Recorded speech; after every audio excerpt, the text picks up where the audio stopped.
Hallo und willkommen bei Spring German. Ich bin Denisa. In this video, I will introduce you to 8 proverbs in German and their actual meaning. Did you know that barking up the wrong tree has an equivalent in German? Das stimmt. But it changes a little in German. I will show it to you in the following dialogue. Los geht's!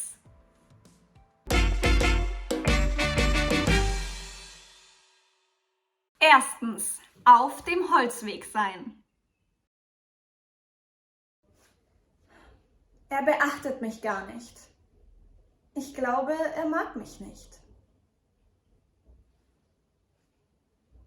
Ich glaube, du bist auf dem Holzweg. Wieso? Er hat mir erzählt, dass er dich mag.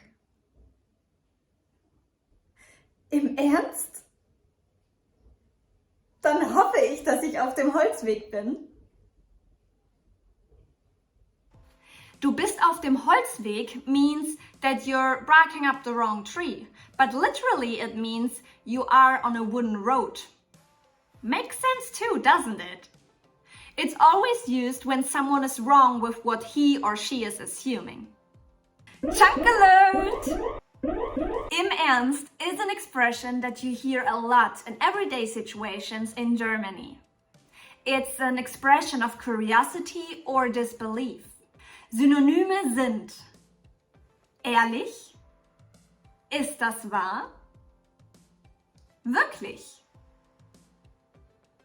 For more helpful chunks like this, check our free Essential German Chunking Kit.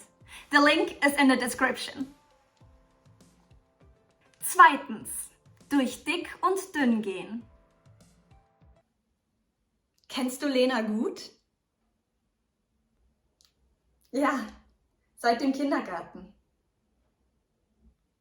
Wow, ihr seid also gute Freunde.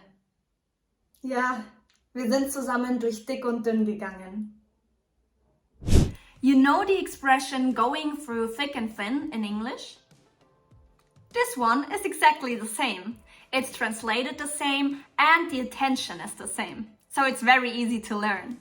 Ich gehe durch dick und dünn mit meinen engsten Freunden und mit meiner Familie. Vielleicht auch mit Kollegen, wenn der Chef einen schlechten Tag hat. Drittens, wer im Glashaus sitzt, sollte nicht mit Steinen werfen. Ich mag es nicht, wenn man unpünktlich ist. Wo bleibt er? Kommst du denn immer pünktlich? Nein, aber nichts aber. Wer im Glashaus sitzt, sollte nicht mit Steinen werfen. The proverb, wer im Glashaus sitzt, sollte nicht mit Steinen werfen, means that you shouldn't accuse someone for something if you do the same thing. I don't know where this proverb comes from, but it's used in everyday life in Germany. Apropos Pünktlichkeit. It's told about the Germans that they are very punctual. There's a proverb about that too. Viertens, 5 Minuten vor der Zeit ist des Deutschen Pünktlichkeit. Hey, komm rein! Entschuldige, ich bin zu früh. Quatsch! 5 Minuten vor der Zeit ist des Deutschen Pünktlichkeit. Let's be honest.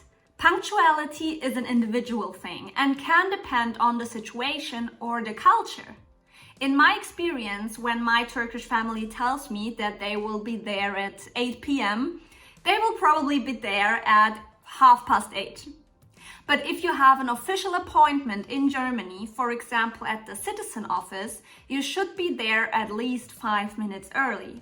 Weil 5 Minuten vor der Zeit ist des Deutschen Pünktlichkeit. Wie pünktlich bist du? Feel free to tell me your experience in the comments down below. And at the end of this video, I will tell you a German proverb that you hear a lot when it's raining. So stay tuned. Fünftens. Aus einer Mücke einen Elefanten machen. Das geht gar nicht.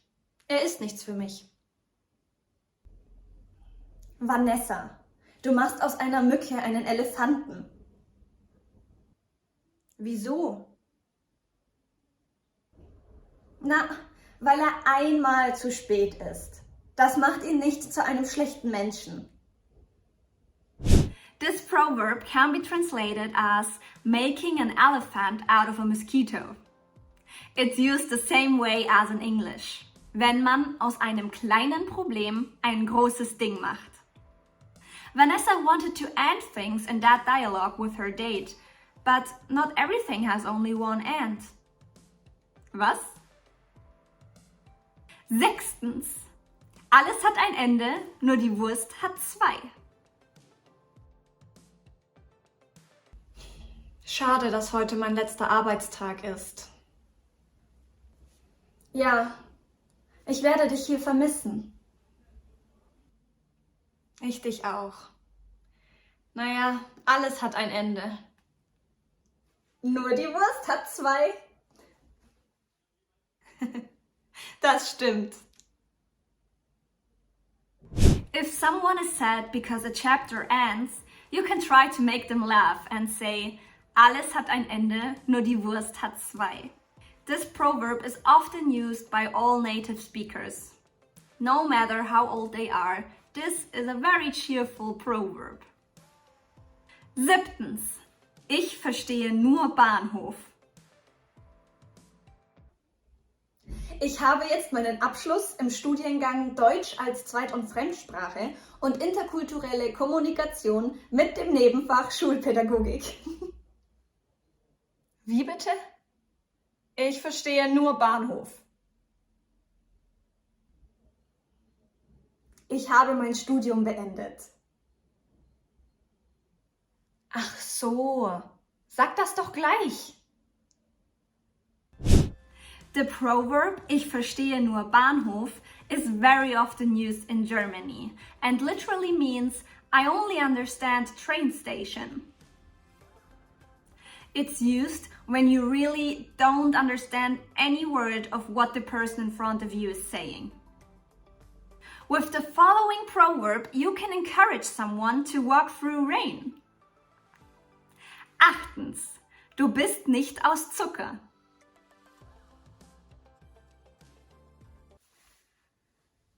Gleich wird es anfangen zu regnen. Macht nichts. Du bist in 5 Minuten zu Hause. Aber du bist nicht aus Zucker, Denisa. Los jetzt! The proverb Du bist nicht aus Zucker is also commonly used in Germany. Literally, it means you are not out of sugar. The story behind it is that sugar will melt in rain, but people won't. That's why Germans still say, Sie sind nicht aus Zucker. In Germany, you will not only be confronted with new proverbs, but also with behavior that you may not be used to. I tell you some funny observations in this video. Check it out!